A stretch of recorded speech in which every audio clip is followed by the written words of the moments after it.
March is destined to be one of the most intense and important months that we're going to have in 2025 because this is the month of eclipse season. So in this video, I'm going to break down everything that you need to know that is happening astrologically in the month of March and how you can utilize this energy to your benefit.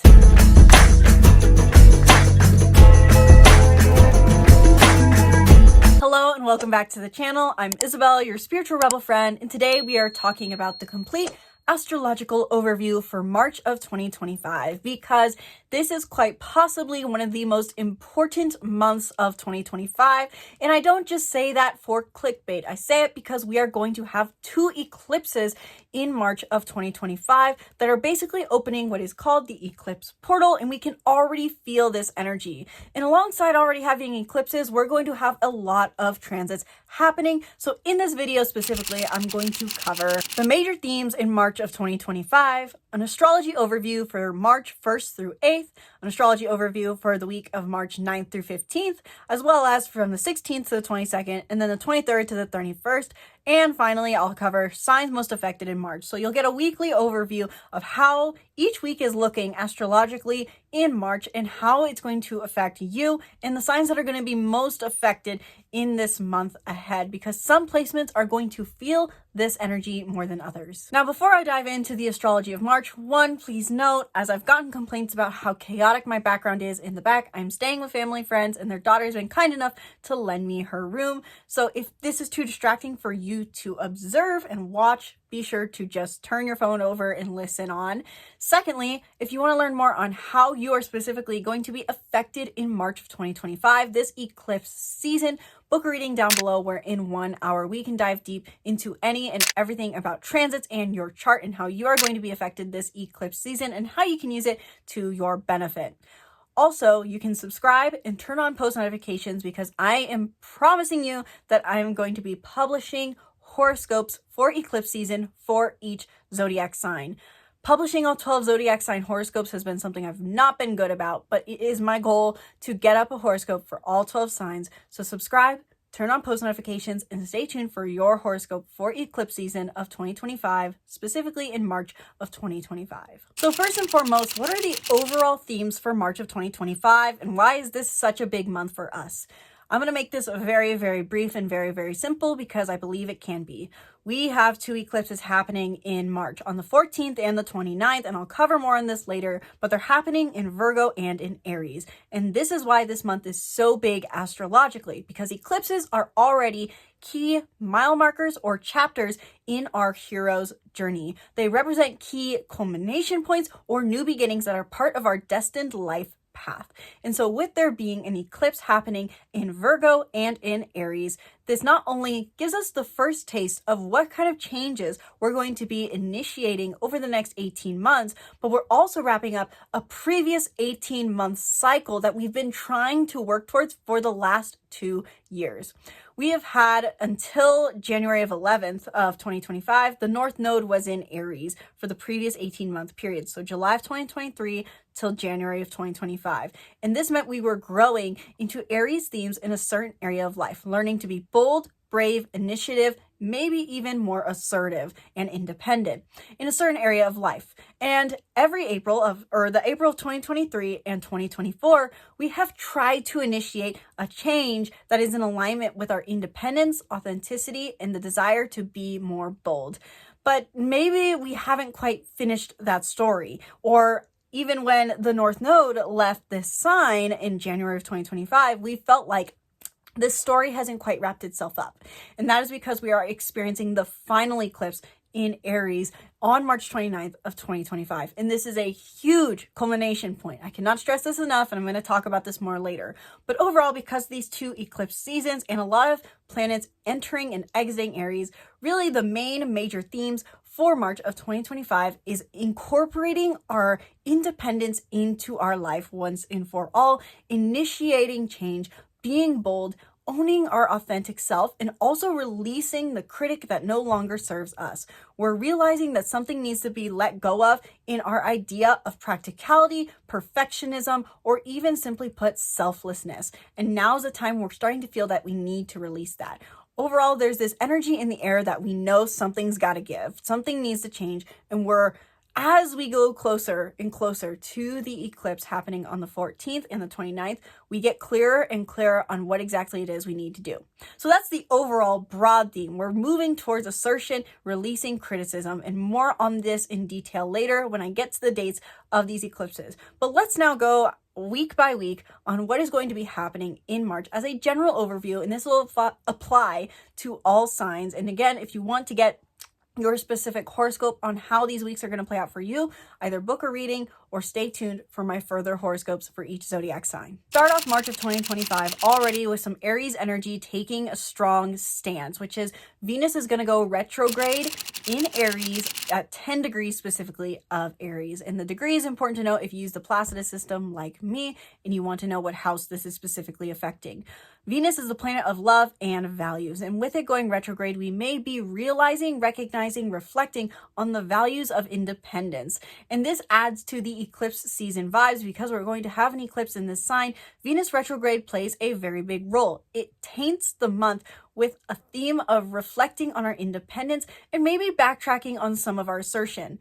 Venus entered Aries last I checked in February. I can't remember the exact date off of the top of my head, but since Venus has been in Aries, and I'll probably put the date over the screen for that, but since Venus entered Aries, we have been recognizing the value of our independence and acting in more independent ways. We've been finding more value in being independent, assertive, and bold. And so when Venus goes retrograde in the sign of the Ram, we can expect to feel the sense of, okay, let's backtrack. Let's not be so independent. Let's not be so assertive. Let's not be so bold for just a minute to see how this has served me. How has this served me in my love life?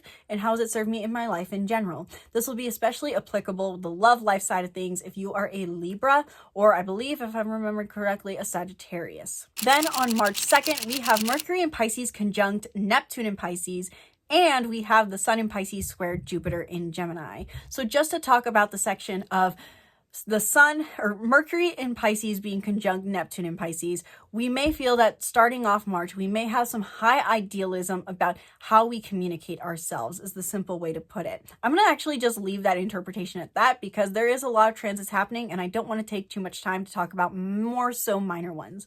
Point being, we start off on March 2nd, starting off the month with a bit of high idealism about how we want to communicate ourselves and how we want to learn about our growth. And then with the Sun in Pisces squaring Jupiter in Gemini, this could lead to feelings of confusion about what is best for our growth versus what is best for our curiosity. We may have the desire to stimulate ourselves and yet to retreat into our own internal world at the same time. And so with that conflict of interest potentially in mind, taking off the month slow, starting off slow is recommended in my personal opinion, especially because we have a planet stationing retrograde Venus. This could lead to some reflective energies. And I know Mars has stationed direct as of February 23rd, and that means the desire to go, go, go, but maybe reflect more so on the value of your actions. Mercury conjuncts Neptune in Pisces at basically the final degrees of Pisces. And then right after that, on March 3rd, Mercury enters Aries, which means that while we are reflecting on the value of appearing like an Aries in our love life, and while we are reflecting on the value of our independence, we are learning to speak from our inner authority. We are expressing ourselves in more bold and assertive ways. As someone who has their natal Mercury in Aries, we can expect potentially a bit of that energy of speaking before thinking. And while that can be a negative thing, I think overall the positive is learning to take words with a grain of salt, and that to be imperfect is okay. And so Mercury being in Aries, I think, is a very impactful and positive effect that we're going to have going on in this month in conjunction to the lunar eclipse in Virgo, because the lunar eclipse in Virgo is bringing up themes of perfectionism for us. And Mercury being in Aries can help us be reminded that we don't always have to be perfect. We can be the Fool. Think of the Fool tarot card, an innocent child who doesn't seem to know any better and whose naivety leaves them maybe not always going on the right track, but the idea that they are invincible in many ways and that everything's going to be okay. Sure, some tarot readers are not going to like how I just briefly explained the Fool tarot card, but that's how I personally see it in relevance to this information.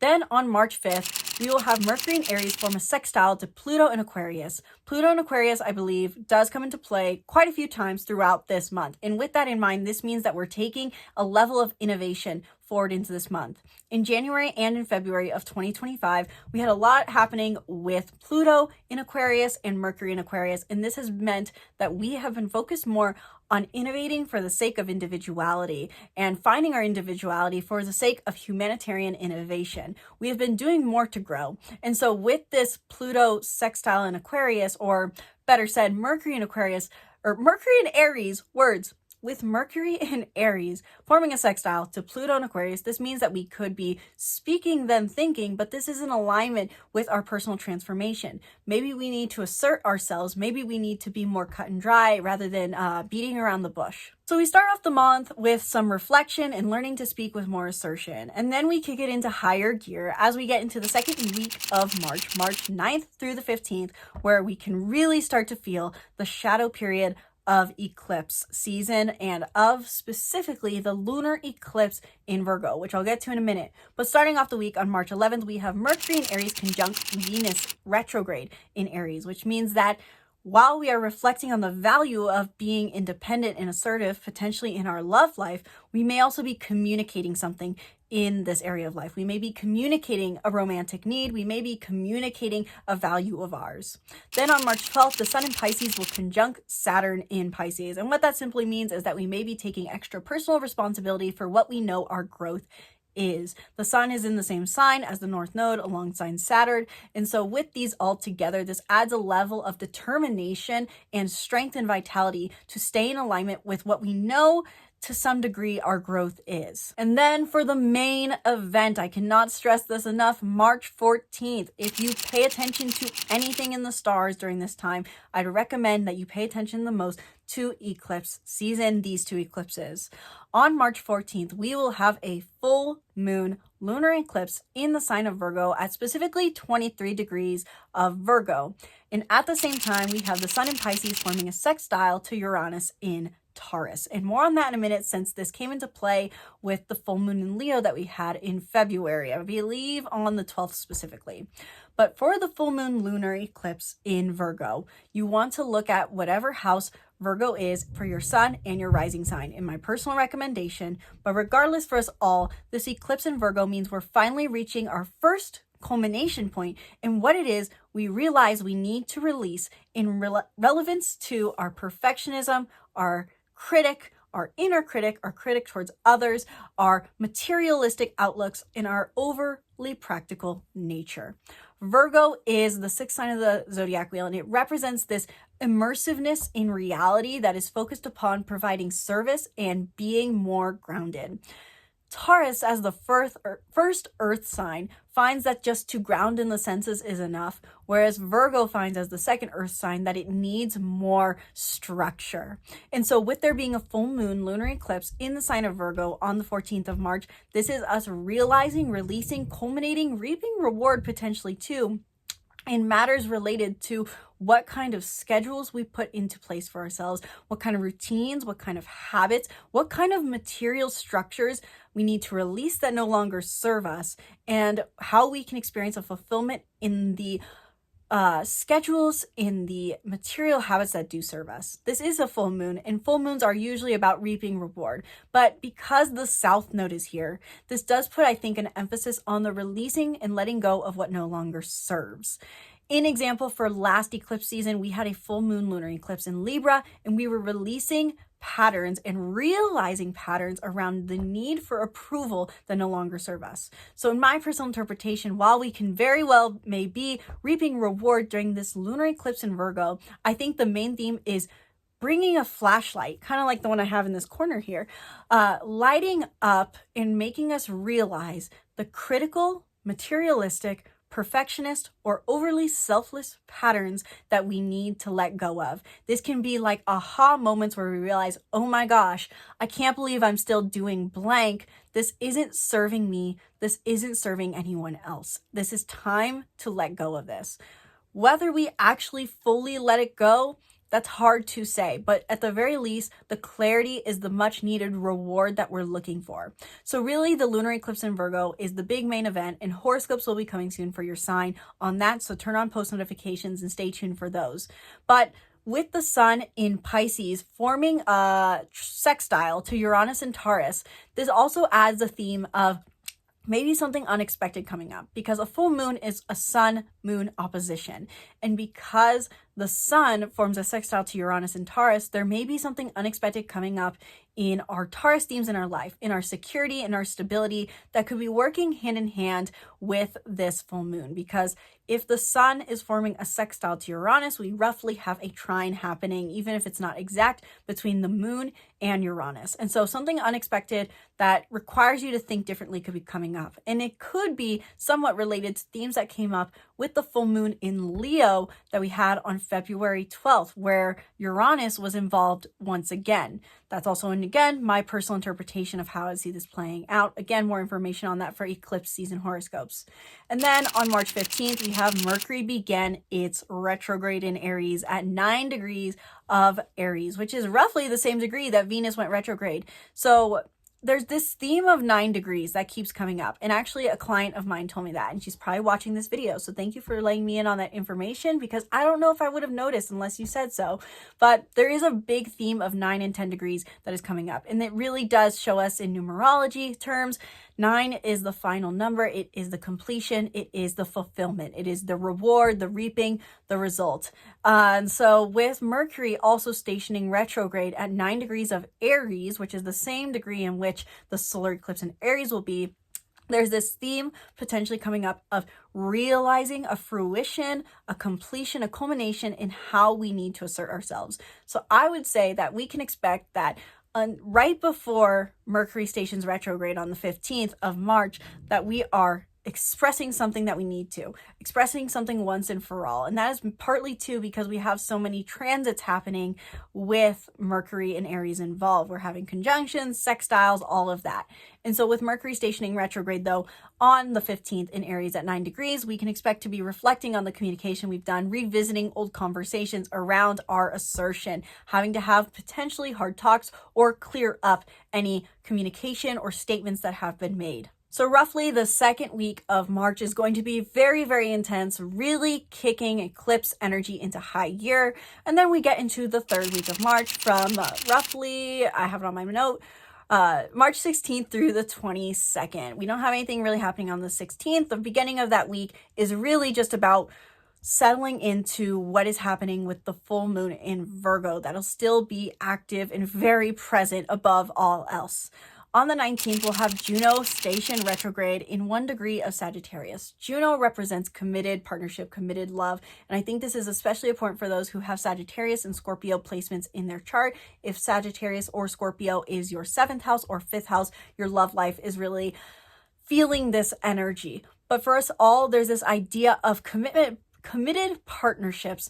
And with Juno stationing retrograde in Sagittarius, 1 degree of Sagittarius, this means that we may be reflecting on how committed we are to our exploration with others, how committed we are to our self-growth with others. And because I don't have a very deep grasp on Juno, and because I want to do deeper research on this, I'm going to leave it at that, because that's how I personally see Juno going retrograde in Sagittarius. In my love horoscopes, I emphasize Juno's energies way more, but for the sake of March, not necessarily as important. On March 20th, we will have the beginning of Aries season. Aries season begins. Happy birthday, fellow Aries. And so with this energy, we may be feeling more vitality in our communication and more desire to refine our communication and refine our romantic appearance and refine our values, since Venus and Mercury are both retrograde here. We also may be feeling, just simply put, more vitality and strength in our assertive, bold nature. I would say the sun being here in conjunction with Mercury and Venus really does add a sense of energy, vitality, and priority to this assertive side of us, and it leads up to and builds the energy for the solar eclipse we're going to have in Aries. So March 20th, Aries season begins.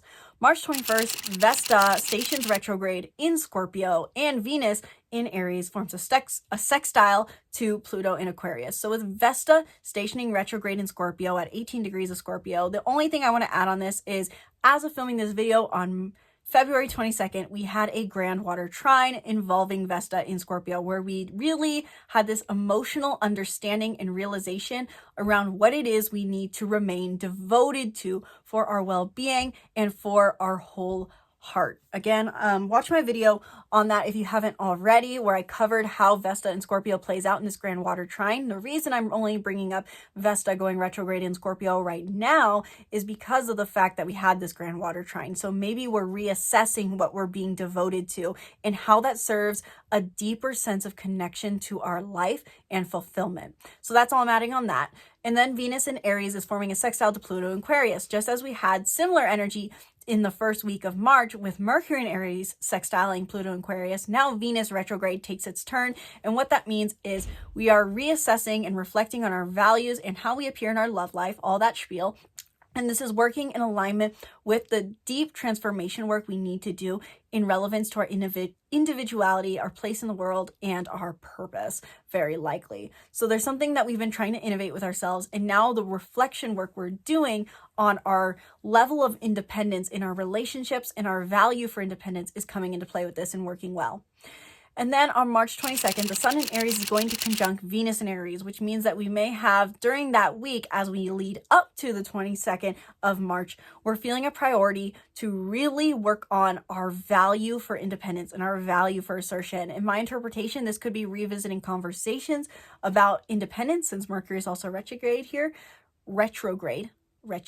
I don't know how to pronounce words, guys. Clearly, astrology is my strong suit, not words. And so we may also be feeling this desire to go back to old habits that help us feel that value of being independent, assertive, and seen potentially in love life. So this could in one case be going back to old people, old dates, old partners who help you feel that sense of Aries energy romantically. And finally, we get to the final week plus of March 23rd through the 31st. This is where we're really going to start feeling that Aries energy, and some big changes can come up. But that's not necessarily happening until the 29th. So we still have a beginning of the week period where we are still feeling that build-up energy, realizing what needs to be released in relevance to our materialism, perfectionism, practicality, selflessness that is slowly transforming into the desire for independence. And this is accentuated with Venus and Mercury retrograde in this sign. We're really realizing our values and really realizing and recognizing how we need to communicate said values and revisiting conversations in relevance to those matters. But starting off that week, this final week of March, on March 23rd, we have the Sun in Aries forming a sextile to Pluto in Aquarius, the third aspect sextile of Pluto in Aquarius involving Aries energy. So we had Venus, then we had Mercury, we had Mercury and then Venus forming a sextile, and now we have the Sun, which means that really Aquarius energy is forming like a best friend or a close friend trying to help Aries assert what they need. Basically saying, this is how I picture it. It's like literally a conversation. Aries is saying, okay, I need independence. I need to do this. I need to move out. I need to blah, blah, blah. I need to break free. And Aquarius is this level-headed friend sitting in the corner listening, saying, okay, I get that. Remember what you said back in January and February though. So how can we use that? How can we use our little therapy skills, Aries, so that we don't come across like a total rude person? And so Aquarius is basically adding an extra level of level-headedness and detachment to help Aries achieve its goal of independence in your said area of life. So this Pluto and Aquarius energy, simply put, brings some transformation and individuality into our lives, aligning with our individuality as well as our independence. That's on the 23rd. On March 24th, we have the Sun in Aries conjunct Mercury in Aries, which means our communication abilities are highlighted. If there's a conversation you've been meaning to have around your independence, assertion, or boundaries, now could be a good time. But remember, Mercury is retrograde. So be careful with your words and remember and reflect on who you want to be in this process and what serves your highest good. And remember that you can be imperfect as well. On March 25th, Mercury in Aries once again forms a sextile to Pluto in Aquarius, now retrograde. On the 5th, Mercury was direct when it formed its sextile to Pluto in Aquarius.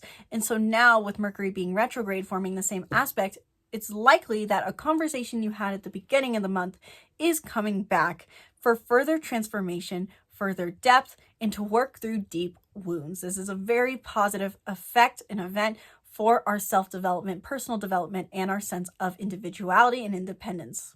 So that's on the 25th. On the 27th of March, Venus retrograde re-enters Pisces, and Venus in Pisces conjuncts Neptune in Pisces, since Neptune is at the very final degree of Pisces. So when Venus stations a retrograde back into Pisces and is conjunct Neptune, we can expect to revisit themes that were coming up for us, I believe, around, oh gosh, I'm not going to remember the date. It's either the end of January or mid-February. I honestly can't remember. Let's say end of January, beginning of February, because I'm pretty sure that's when Venus was last in the 29th degree of Pisces. So themes could be coming back that were coming up for you in your love life and in your values around that time.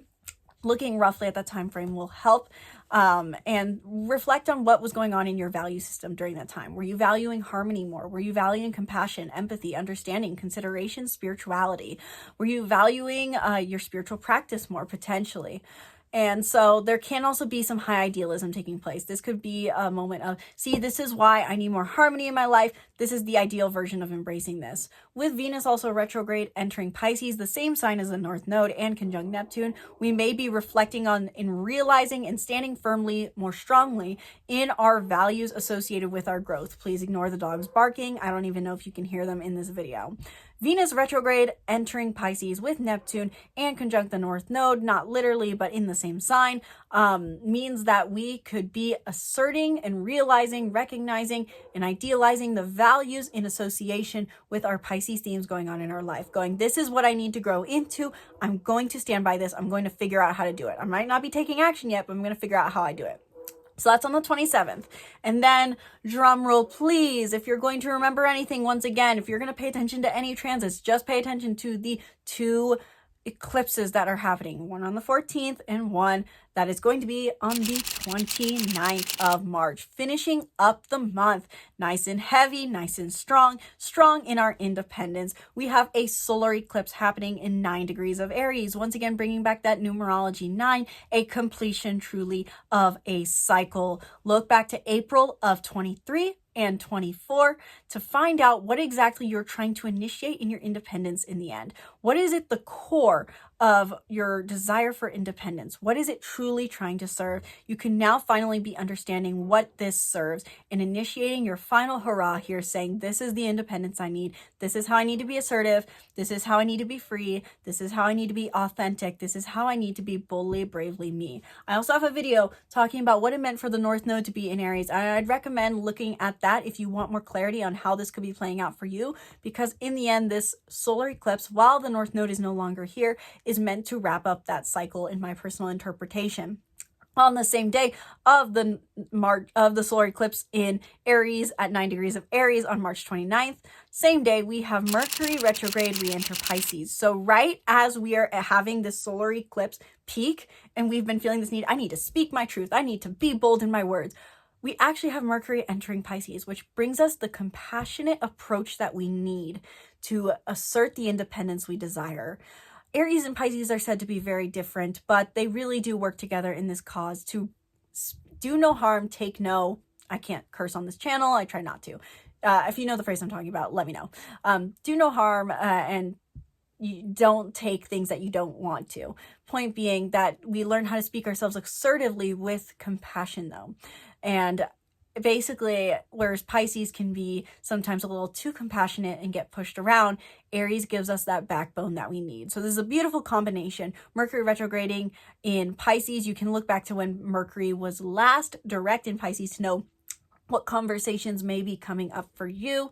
Like I said, Mercury enters Aries on March 3rd. So look back to the very end of February and early March, right before the 3rd, to know maybe what conversations you could be revisiting in compassionate ways.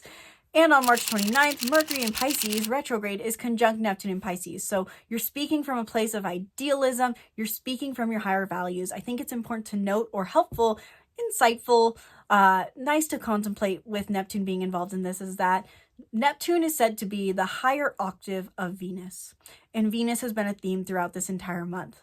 And so with Neptune being the higher octave of Venus, the higher mind, the higher expression of Venus being conjunct Mercury, how do you think that plays out for you? Think about that in the sense that maybe you're communicating a higher value. Maybe you're communicating a deeper value, something that connects you to a deeper love for life, one that is not based off of material transaction, but deep spiritual human experience.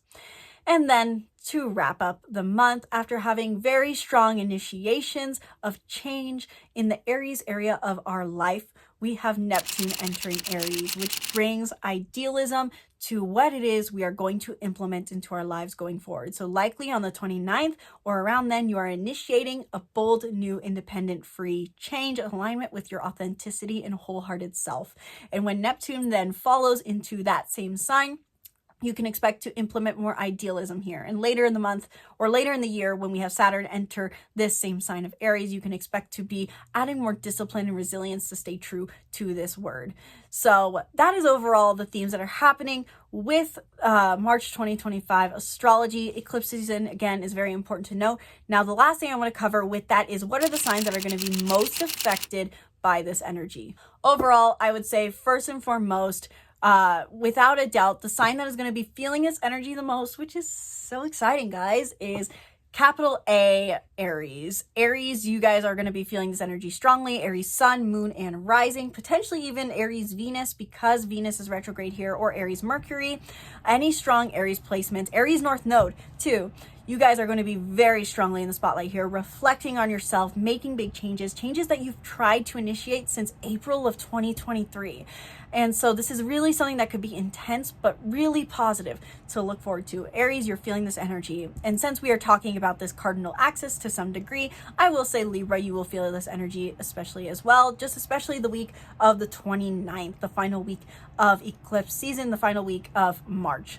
But more strongly than I would say Libra will feel this energy, more so I would say Virgo. So Aries and Virgo, you two are very strongly in the spotlight because we're leading up to the eclipse on the 14th in Virgo. Virgo, since the new moon in Pisces, I bet you've been initiating changes and you start to feel in the spotlight about what it is you need to do next for your growth. And the South Node is here in your sign. So you're doing your work, you're doing your inner work. And when you have the full moon lunar eclipse on the 14th in your sign, you can expect big changes to come your way. So Aries and Virgo are most in the spotlight. With that then, because we have two different axes involved, we have a cardinal and mutable axis of these eclipses. Any other cardinal or mutable sign could really be affected. The fixed signs of Leo, Aquarius, and I'm completely blanking on the last fixed sign for the life of me. You guys aren't going to be feeling this energy as strongly. It'll occur to me in just a second what that third mutable sign is. But Virgo and Pisces, you guys could be feeling this energy. Aries and Libra, Cancer and Capricorn, Gemini and Sagittarius, you guys could all be feeling this more strongly. And oh, is it Scorpio? I think that's the only sign I haven't said right now that is a fixed sign. That sounds about right to me. But you guys can inform the audience down below on that. Overall, Aries and Virgo, the point being, you guys are the most in the spotlight for this month of March. And I could add Aquarius with that as well, since Pluto is doing a lot of positive aspects with that as well. But I would very for sure strongly emphasize Aries and Virgo. Aries and Virgos, let me know how you're feeling this month in the comments below. What do you feel like is going on in your life? And since this video has gotten to be insanely long, I will not be covering my usual practical tips for applying this knowledge for this video. I will be sharing specific practical tips in my horoscopes for the 12 zodiac signs. So once again, subscribe to the YouTube channel and turn on post notifications to stay tuned for that. But let me know in the comments below, you guys, are you feeling this energy already? Are you starting to get the inkling of energy for this eclipse season? I know I already am, and it's February 22nd. I can feel it strongly. Let me know what you're feeling in the comments below. Let me know what you're hoping to initiate in this month. Let me know if there's any transits I missed that you are personally emphasizing in your own astrological experience. Share your thoughts in the comments below. Let me know, and be sure to subscribe to the YouTube channel and stay tuned for more videos. If you want your personalized horoscope for this eclipse season for the month of March, book a reading down below, where in 1 hour we dive deep into any and everything regarding the stars. The sky is the limit. Get your horoscope down in the link in the description below. Thank you guys so much for watching. Once again, my name's Isabel, and from my heart to yours, namaste.